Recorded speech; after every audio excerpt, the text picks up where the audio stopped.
next presenter. We have 3 more paper presentations left. So, Sudarshan, so worked in the software industry in India and abroad for many years, including running his own technology product. After his exit from the business, he completed his MA in Sanskrit. His present work is in archaeoastronomy. He is presently pursuing PhD under Professor Iyengar, sir. So, Sudarshan, sir? Yes. Namaste. Thank you for the opportunity. This is part of my PhD work, and there is something that I would like to share.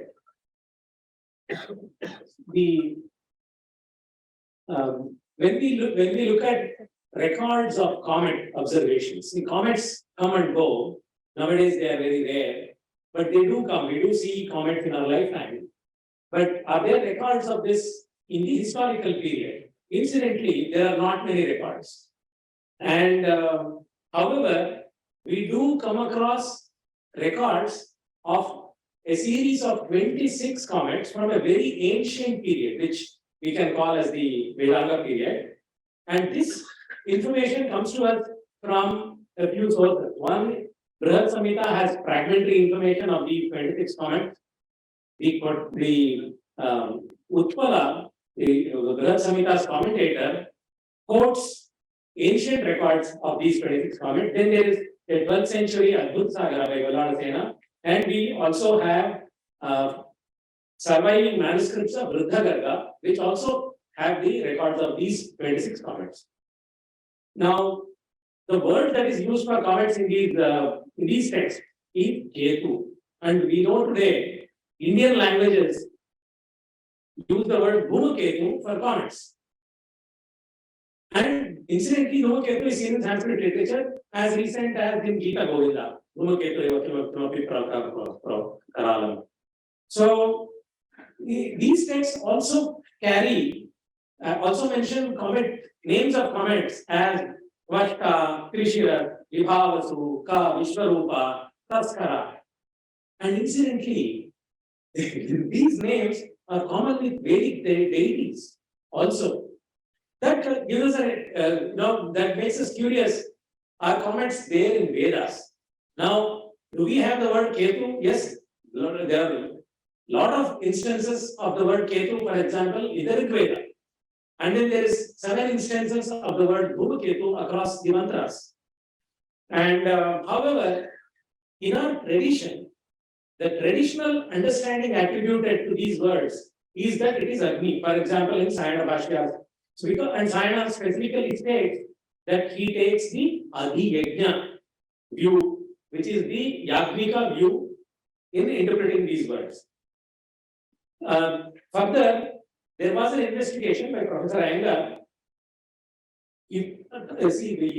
Before that, Yāska in his commentary on the Ṛgveda applies 3 different viewpoints in interpreting mantras, right? So he takes adhiyajña, which is the yajñik view. He also takes in one of the mantras adhidaivata view, and when he uses the word adhidaivata, he means celestial. Okay, divisam sthitam daivatam, that which is situated in the space, in the sky, is daivatam. And in that view, he explains the word Soma.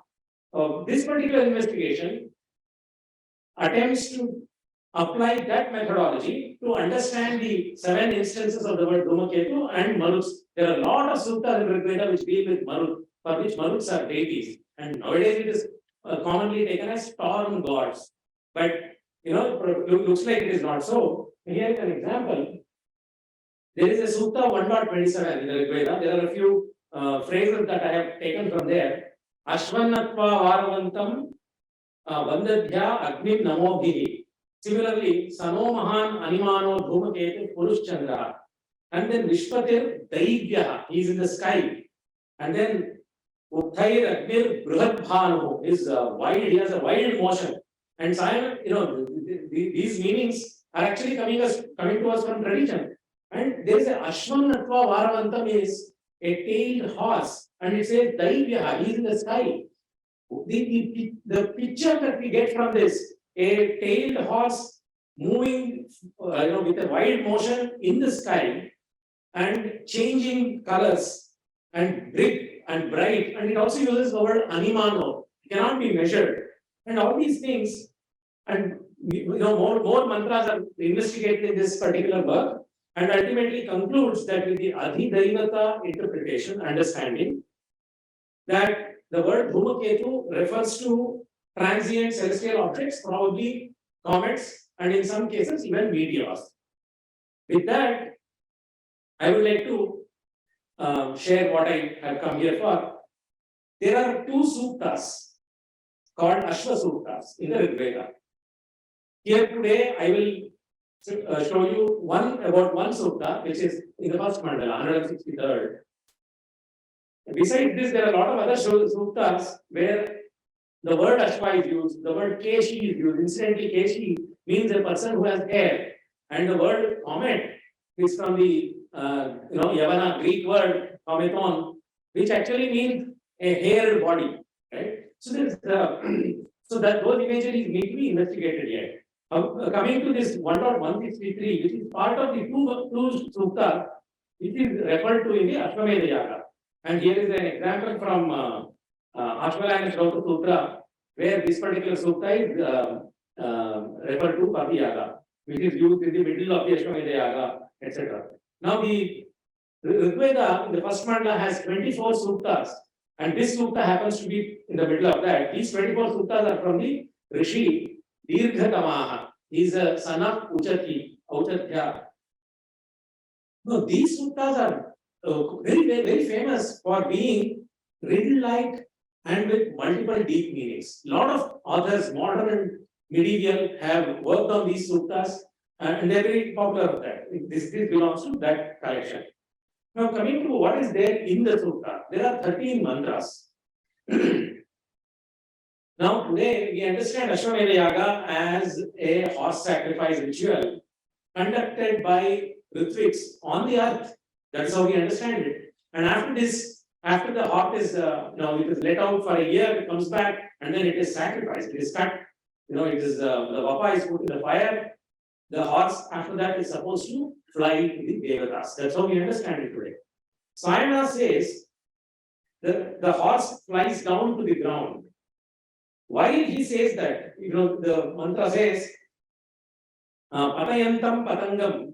So avo diva patayantam patangam. Sāyaṇa himself says that the primary meaning actually is the horse coming down to the ground from the sky. That is how he says. But the yajñika meaning is where the horse goes up to the earth. And if you take the mantra, the literal meaning makes sense. Sāyaṇa is talking about the literal meaning of the mantra. Then the other interesting part about this sukta is, the sukta is actually in the first person with the word apashyam used repeatedly by the mantra drashta, by the Rishi. Apashyam actually means I saw this in the sky. That is how the sukta is worded. And what is the Rishi or the sukta has seen? He talks of a celestial Aśva, in the sky, divi, moving, very fast, and it is very bright, and it is flying down to the earth. And also it says, Shiro apashyam pathivi. So he says, I first saw the head of the object. The head is visible.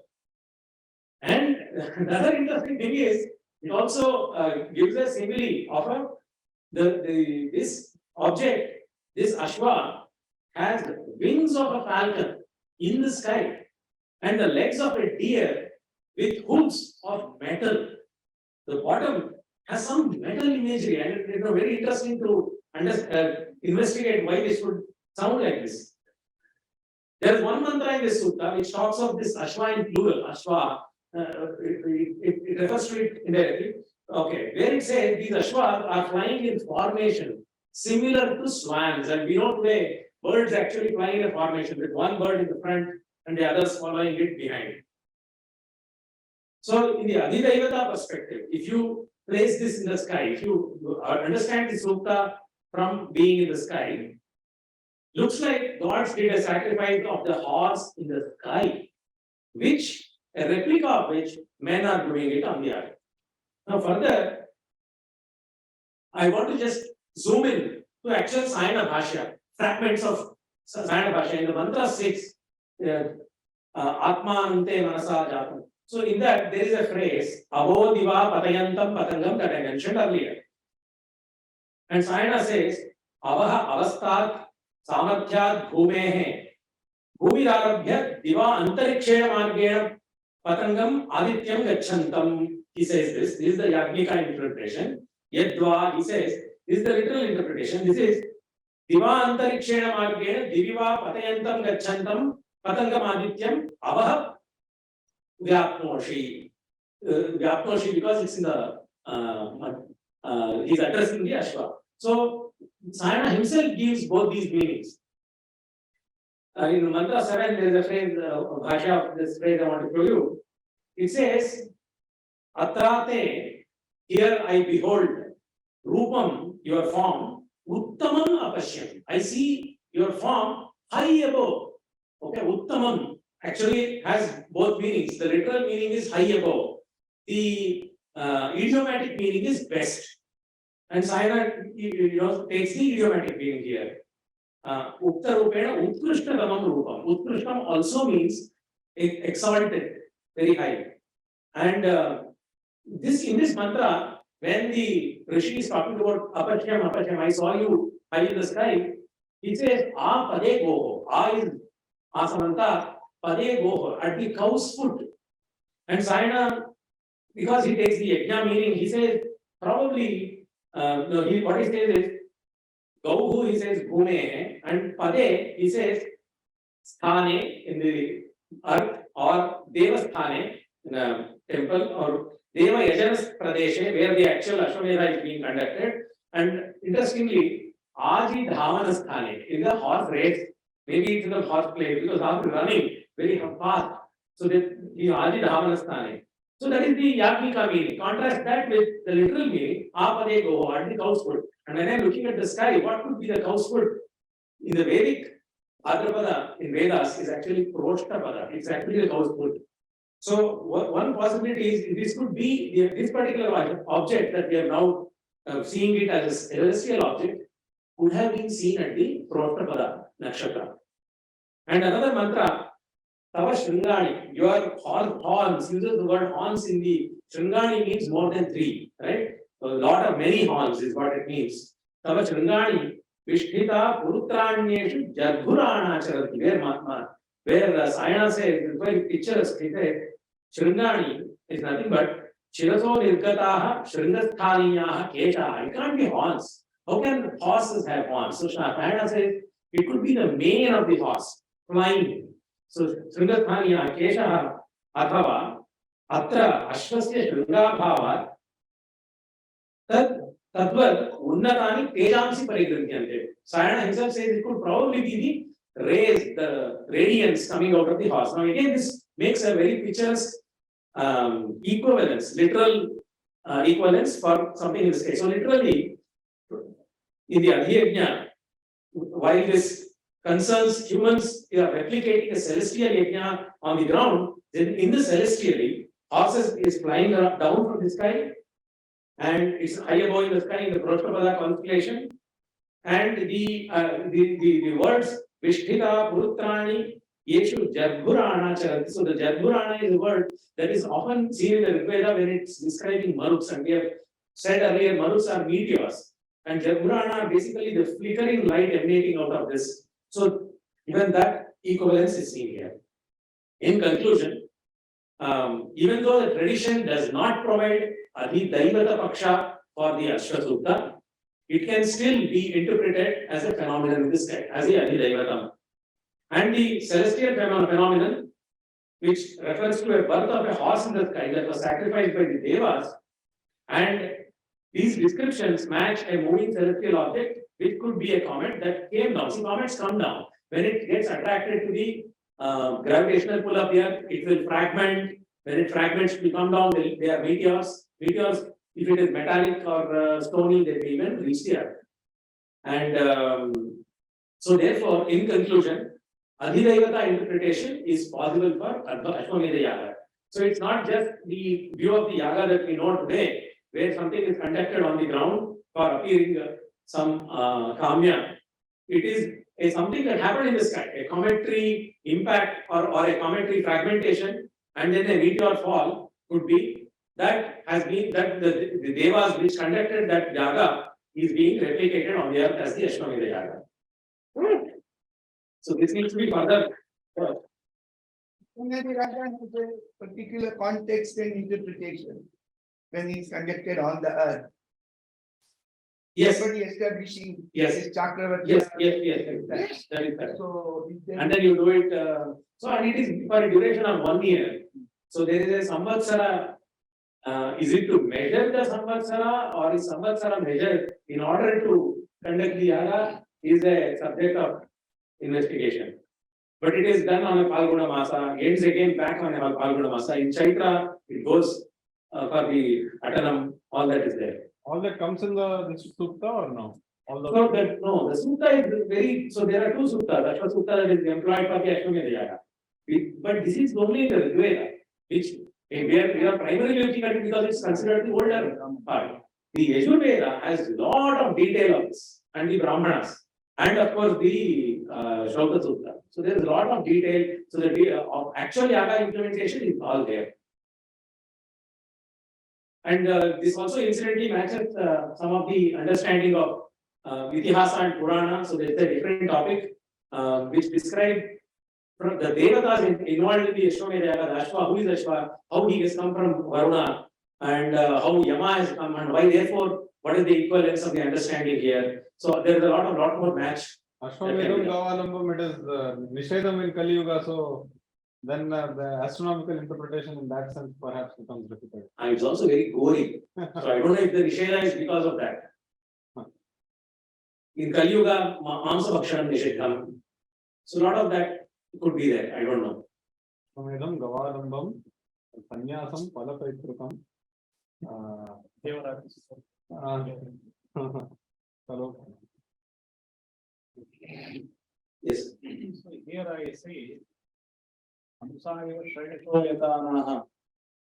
Shrenisho Yatante, Irakshishuho Divyam Ajvam Ashvaha. Yes. It seems the series of meteor showers here Yes, rather yes, than yes, yes. one comet.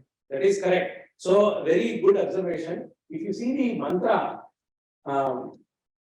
So he is rather than addressing all the 100 meteors, he is addressing one thing that fell near to him, So the- like bomb falling on the Afghanistan. so the Because Patayantam, that is an ekavachanam. Atyantam padantam is an ekavachanam. no, that's what I am saying. Hmm. One very big meteor has fallen down near his ashrama, Nirukta, and other things are falling around him, and it seems rather than. So the 10th shloka that you have you quoted from, that particular shloka is actually talking of it in Bahuvachana. Yes. And that is a question, why is that so? Incidentally, there is an earlier shloka which says, Vrata tava sakhyānavīyuru. The Vratas are trying to befriend you. Who are the Vratas? These are the small materials. So Meteors, the word Vrata incidentally is used in the Ṛgveda, where in the suttas, of course, it's used in two kinds of places. Two incidences of Vrata is used as Gana, Jana. Okay, Pancha Vrata. So these are the group of people who accompany others. Vrata is more often used in meteor Marut Sūktas. That's what I am. Where Maruts, the meteors are coming together, all these small meteors where nobody is big, nobody is small, all are equal, they're all flying together like a chakra. In all those instances, Vrata is used. So it looks like the same word is used here. Hey Aśva, the Vratas are behind you. So they, Ahatya, Samhatya, Amsaya Shrenisho Yatante could be the understanding. This is something that I have not concluded, but that could be the understanding is what I am thinking. Otherwise, why suddenly Bahuvachana? And I suppose this has nothing to do with the actual Ashwamedha performance. That is totally different. Because one comet or material falling down on the earth and we are sending the horse to the Swarga, it has no relation. So the same mantra may have two different meanings. One is related to the horse and another with the adhibhuta meaning. Adhidaivata. Adhibhuta because it is forming here. Okay. Maybe that. That is possible. That is one view. Incidentally, like I said earlier, Aśva is mentioned all over the Ṛgveda. All that has to be investigated, and the story of a comet being broken by Tvashta. So even here, Tvashta is in charge. I didn't go into all the details. The mantras actually talk about it. In the previous sutta, Tvashta actually cuts it and breaks it. And Tvashta, we know that is also the divine carpenter. He cuts things, cuts wood. So he chops this, and then it falls down. And so even in our own Vāṅmaya, Vaidika Vāṅmaya and the Purana, there is a lot more to be investigated just about Ashwamedha itself, even as a celestial view. So there is a, probably it's not just one meteor fell. There is a very big story. This is just one peg in that big story is what I am thinking as of now. Because Satnotpatti might be associated. As he has pointed out, there are so many Kurushu, Machadi Hateshu, Kurushu, Antikyasa, Yes, etc. So many things they point out. And whenever they talk of Rudra, it is always about scared. Mama, he would see me. Because these Marus are Rudra Sunava. So it was very big and important for people, looks like. I just want to, because he's taking my name, I think I should respond. There is a Pandit is referring to me. Yeah, you are right, sir, what you said. Kurukshetre Deva Satrama Sata. There is a mantra in the Maitrayani Samhita. And what Satra they did, Devas in the Kurukshetra. And for them, Maravaha Utkara Asi. That is the Marubhumi, which is in the west, was the Utkara. And then Tugnam, Uttaravedi Rasi, then like that it comes. So it was a cosmic yajña with as a satra, maybe 1 year or less than that, which is the Devas did. And precisely the same thing as a disaster in Kurukshetra by the falling of Chalaketu, a meteorite associated with a comet, is described in the Parasara Tantra as well as in the Ṛgveda Jyotisha, where it says 1/3 of the population was decimated. That means it was a yajña, it was a sacrifice of which the Devas did on the earth. It's a comparison between the two. I don't know, it could be a possibility. That may be connected with even the Saraswati River and Bronze Age civilization getting decimated, variety of things it may be possible. Thank you, sir. Thank you.